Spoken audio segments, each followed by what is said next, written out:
The war had stripped them of so much that even their sense of astonishment felt dulled. After years of ash, mud, and ration cards, the women who boarded the transport ships for America thought they had already seen the full scale of human deprivation. The Reich had raised them on images of the enemy as brutal and merciless, and they braced themselves for humiliation and cruelty the moment their boots touched American soil.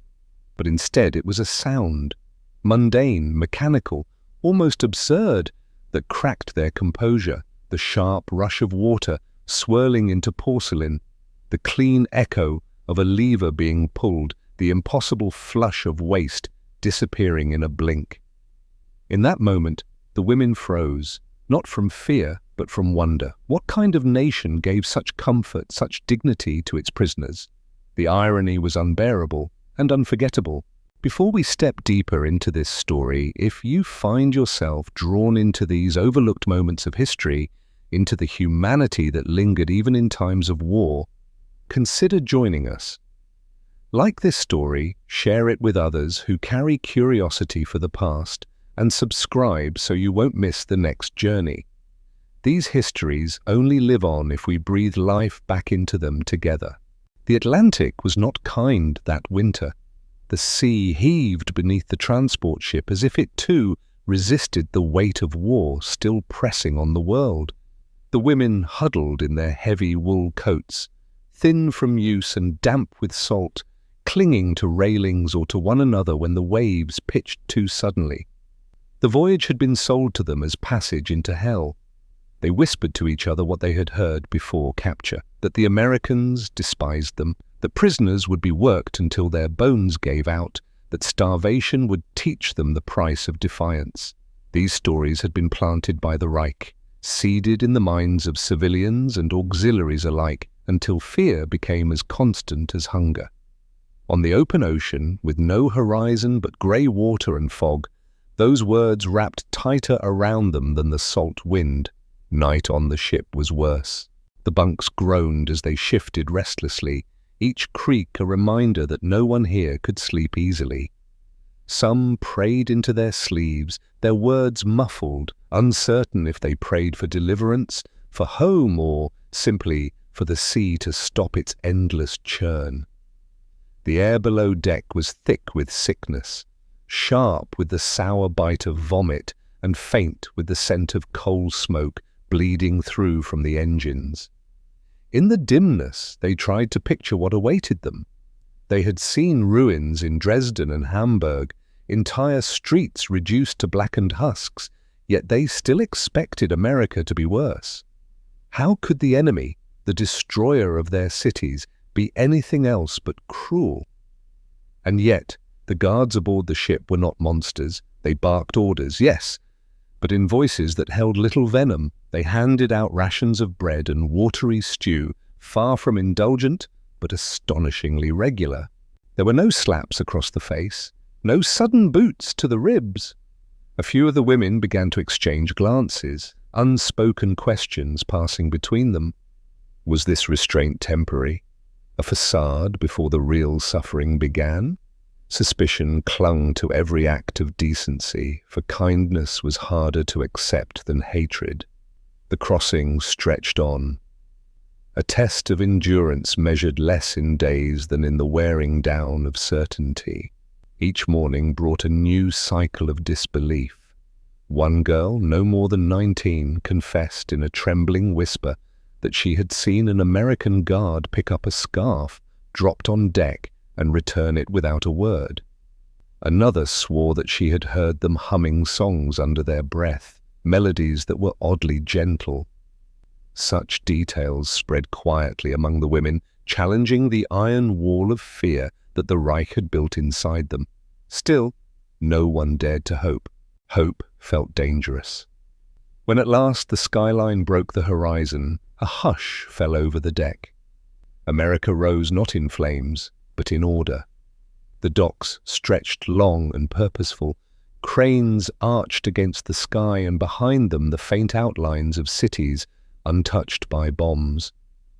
No rubble, no blackened shells of buildings, no skeletal ruins. Instead, there was structure, vitality, and a terrifying reminder that while Germany had burned, this land had thrived. For the women, the sight struck deeper than any sermon or headline. Here was proof of power, not told through propaganda but carved plainly into steel and stone.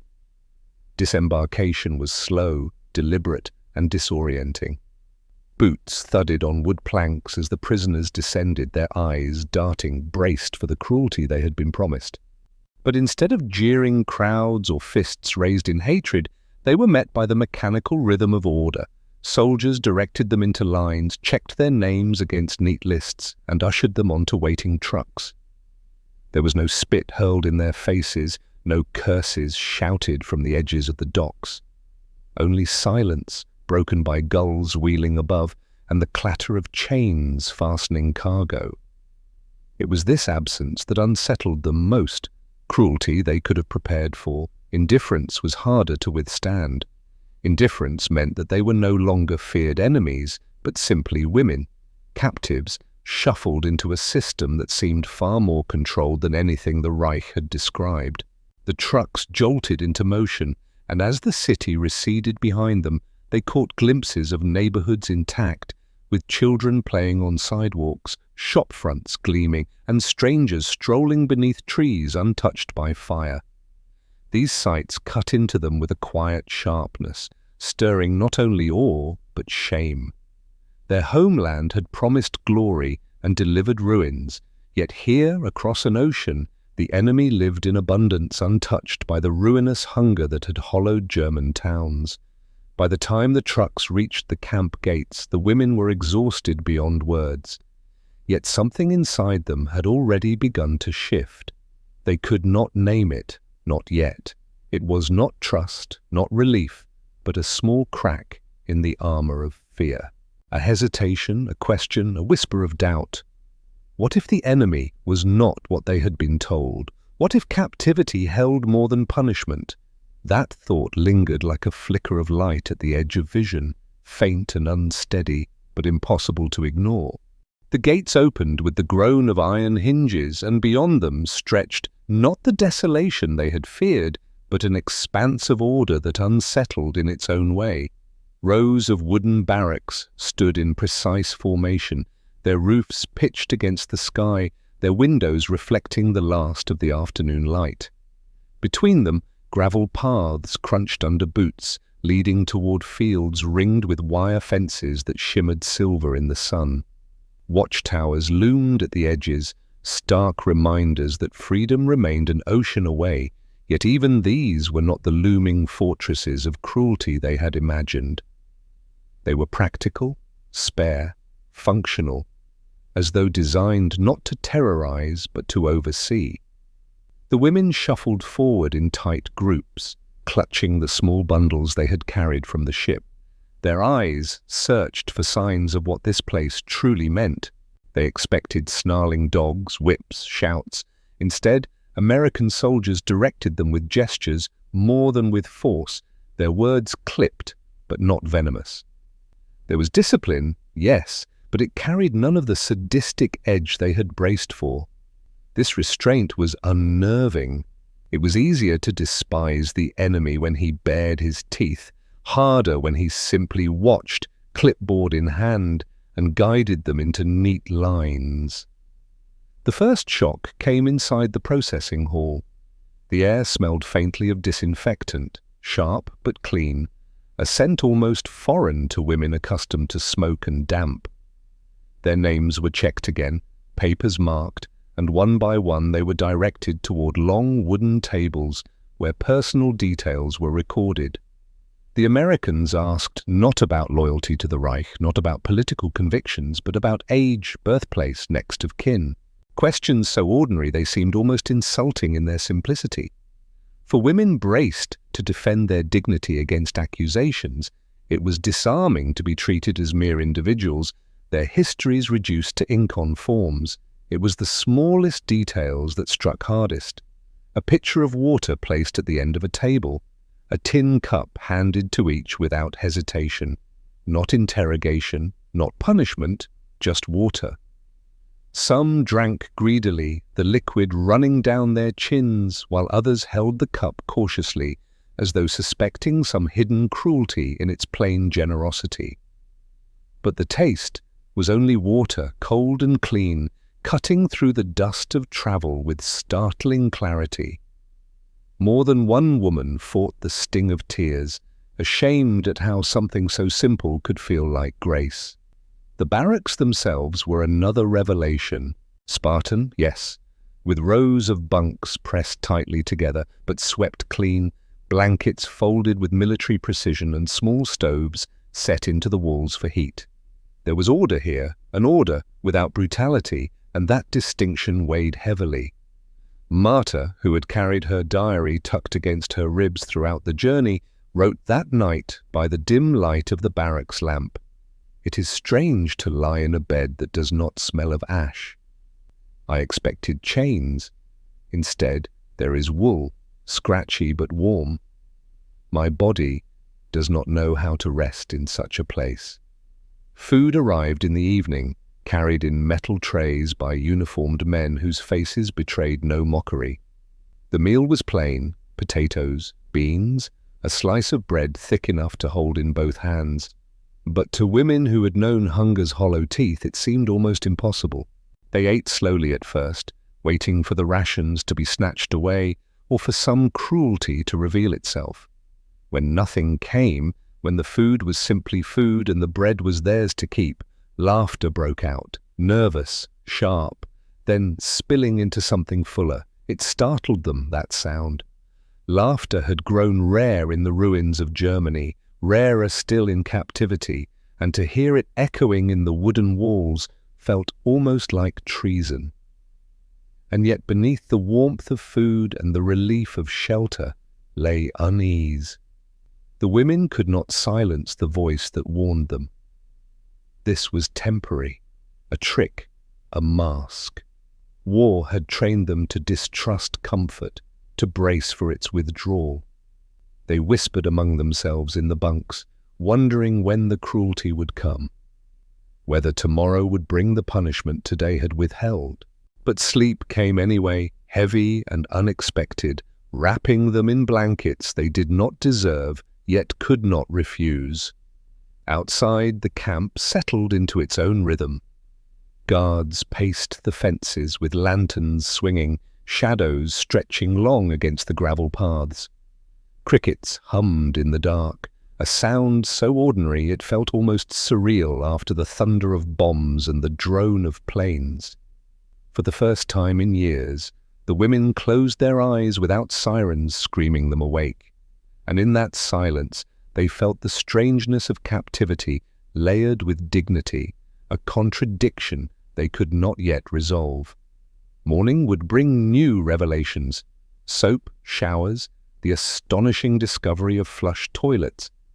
But that first night in the barracks marked the beginning of a fracture in their certainty. The Reich had promised them hell.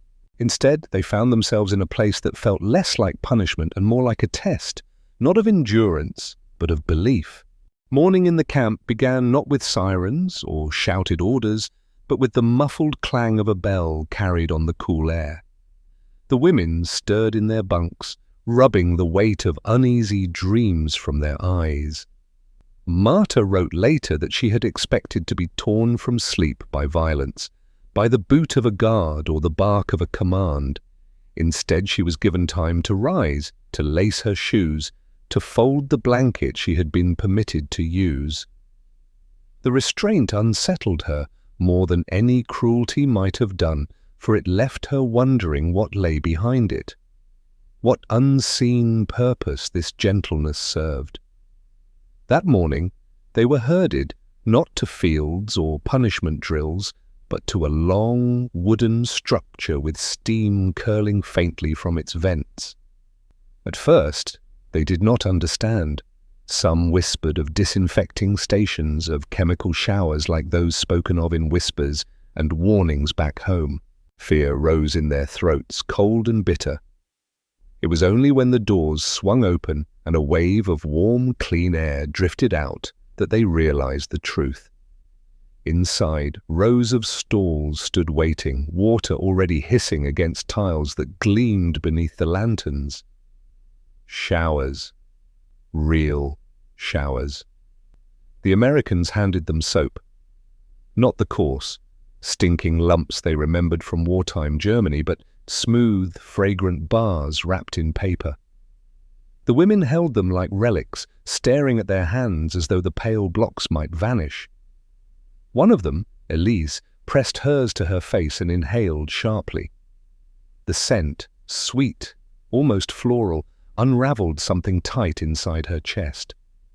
She had nearly forgotten that such things could exist, that cleanliness itself could carry the luxury of beauty. When the water struck hot and steady, it was almost unbearable.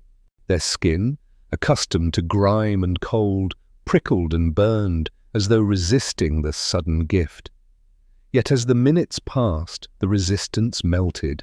Soap slid across arms and legs, carrying away soot that had clung for years, curling in grey ribbons down the drains. Some of the women wept openly, their sobs echoing off the tiled walls, mingling with the hiss of water. To bathe without rationing, to scrub themselves free of the filth of war, was to touch something they had not dared name. Dignity. Then came the flush toilets. They seemed at first like porcelain thrones, absurd in their brightness, lined in neat rows along the side of the building. The women approached cautiously, laughing in disbelief, unsure how to use them. One guard, embarrassed, mimed the motion of pulling the lever, and when the mechanism roared to life and water surged, the women gasped and drew back as though witnessing a miracle. Marta described it in her diary with a mixture of awe and shame. We are amazed by toilets. Can you imagine? We who once walked beneath banners, who were told we belonged to an empire eternal, now laugh like children at water disappearing into a bowl. The laughter spread quickly, first hesitant, then reckless, a release of years of tension. They clutched their stomachs, doubled over in hilarity, watching again and again as the porcelain swallowed water. It was absurd, humiliating, wonderful. In that sound, in that laughter, the Reich itself seemed to shrink, revealed not as eternal but as pitifully small. Afterward, as they dressed in the coarse camp uniforms laid out for them, silence returned, heavier than before. The shock of comfort carried its own kind of pain, for if their enemies gave them warmth, soap, and even toilets that flushed, what did that mean for everything they had believed? What did it mean that dignity had been restored here, in captivity, when their own nation had left them to starve? These questions were not spoken aloud, but they moved like shadows across each face, visible in the way the women avoided each other's eyes. At breakfast, the transformation deepened. Plates of eggs, strips of bacon, steaming coffee poured into mugs. The aromas filled the hall, thick and intoxicating. Some women refused at first, pushing the food aside, unwilling to let their hunger betray them. Others devoured it, tears streaking their cheeks, whispering words like prayers. Elise murmured, "This is heaven?" And no one dared laugh. They chewed slowly, reverently, as though each bite were both a gift and an accusation. By midday, the camp seemed almost unrecognizable.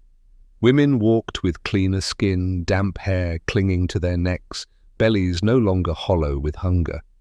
And yet, with each comfort given, the paradox grew sharper. These were their enemies, the ones they had been taught to fear, despise, and resist. But it was in enemy hands that they rediscovered their humanity. That night, lying once again beneath the wooden rafters, Marta stared at the ceiling, her diary resting unopened beside her.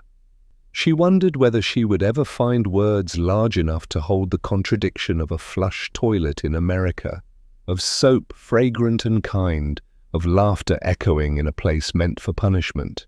She closed her eyes, knowing one thing with certainty: the war was not over, not for them. It had only shifted inward.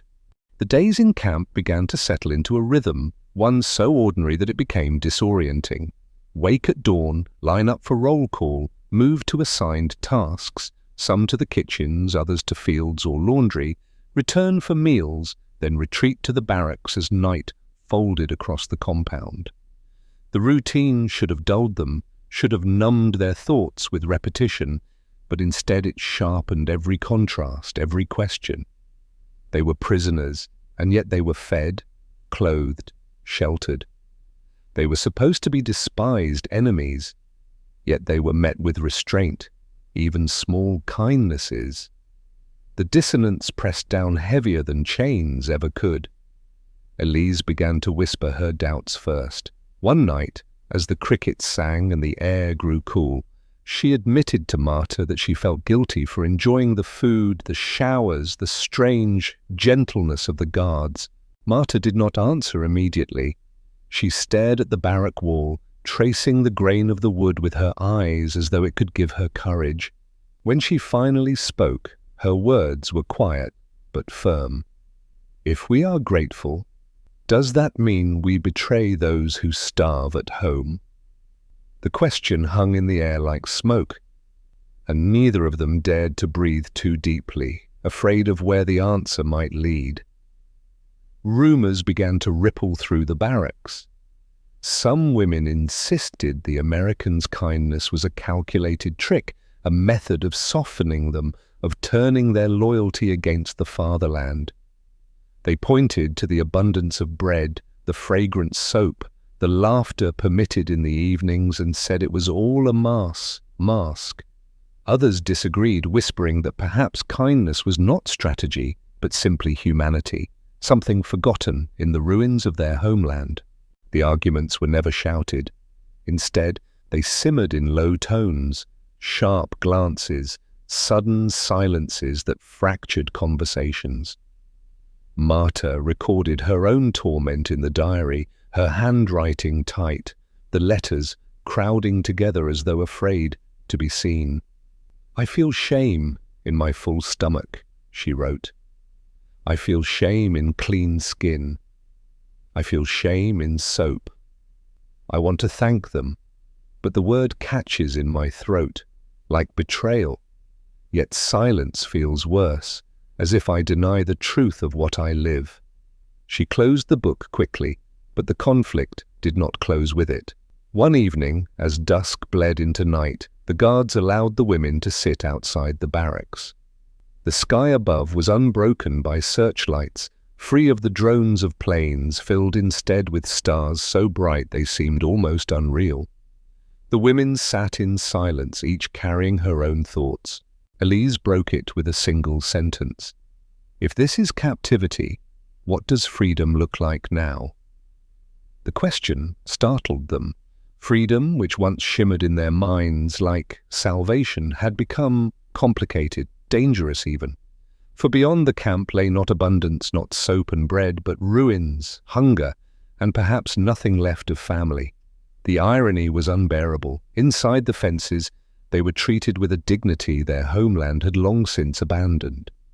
Outside, in the land they once called home, waited devastation.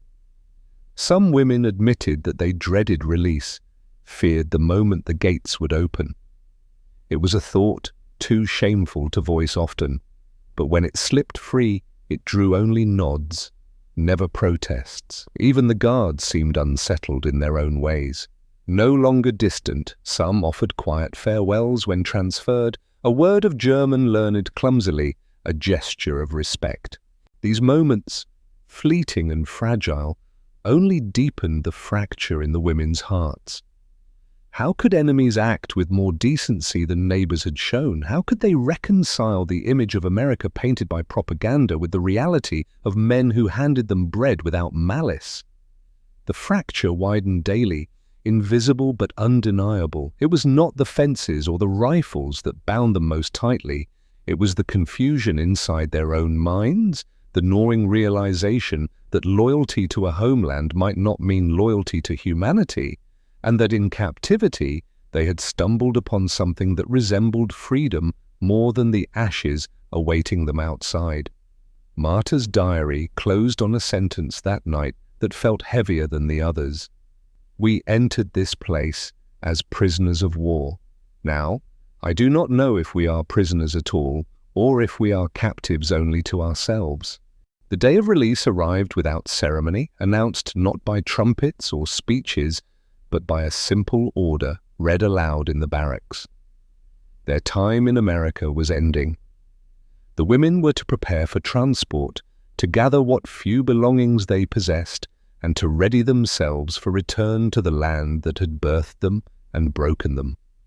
The announcement struck the camp like a bell, its vibrations echoing through each woman in ways they had not anticipated. For weeks, even months, they had whispered about freedom, yet when it finally stood before them, it did not feel like deliverance. It felt like exile. Marta rose from her bunk and sat in silence, her diary resting open on her lap. She traced the last page with her finger, but could not bring herself to write. Elise wept openly, not from joy, but from a grief that startled even herself. Others moved about in quiet daisies, folding clothes, gathering scraps of paper, clutching bars of soap as though they were relics. That small, ordinary object, once meaningless, had become a symbol of dignity, of a world that showed them kindness in their lowest hour. Some hid it away in their luggage, others pressed it to their noses, inhaling the faint fragrance as if it might carry them through the ruins ahead. When the trucks arrived, the guards stood at their posts, no different than on any other day, yet something in their faces had changed. A few offered stiff nods, others whispered short goodbyes. One guard, a young man who had once struggled to teach them a few words of English, slipped a small piece of bread into Elise's hand as she passed. The gesture shattered her. She clutched it against her chest, her shoulders trembling as though it were a gift too great to bear. The journey back was long, marked by silence, broken only by the rattle of engines and the thoughts each woman dared not speak aloud. When at last the ship docked in Europe and they stepped onto the ravaged soil of their homeland, the contrast struck with merciless clarity. Streets lay in ruins, families broken, children gaunt with hunger. The women who had grown used to flush toilets and fragrant soap now faced a world stripped bare of both. Their loved ones looked at them with suspicion, even resentment. They had survived not in hunger and ashes, but in relative comfort, fed, clothed, and even treated with respect by the enemy. That survival, once a blessing, now felt like a mark of shame. Marta finally opened her diary again in the ruins of her childhood home, the walls cracked and windows shattered. Her words were heavier than ever before. I cannot reconcile the two worlds I carry inside me. In one, I was the enemy and yet found dignity. In the other, I was loyal and found only hunger and ruin. Which of these worlds is true? Which of them defines me? The ink blurred as her tears fell onto the page, smearing the letters until they were unreadable. Time passed, but the memory of America did not fade. It returned, in flashes, the sound of water rushing through pipes, the warmth of clean sheets, the gleam of porcelain beneath her hands. It returned in the smell of soap, faint but indelible, the way it lingered in her imagination as though it could wash away the fractures inside her. The irony was relentless. In captivity, she had glimpsed humanity, and in freedom, she had found despair. The women carried this paradox with them for the rest of their lives. Some buried it deep, never speaking of it again, fearful of being branded as traitors to memory. Others whispered it quietly to their children, soft voices in the dark, not as history, but as confession.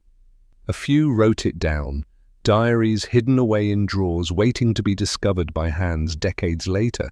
In the end, captivity had not broken them, it had remade them. They had walked into American camps believing they would be stripped of dignity, and instead they had discovered the disorienting truth that humanity can bloom even in the soil of enmity. But the lesson was not simple, nor comforting. For the world to which they returned could not understand, could not forgive, could not see the irony as anything but betrayal. And so they lived between two worlds, the one they left behind, where soap and bread became symbols of kindness, and the one they returned to, where ruins and silence demanded loyalty without question. Between those two worlds, they carried the secret of flush toilets, the fragrance of soap, and the bewildering memory of being treated as human by those they were taught to hate.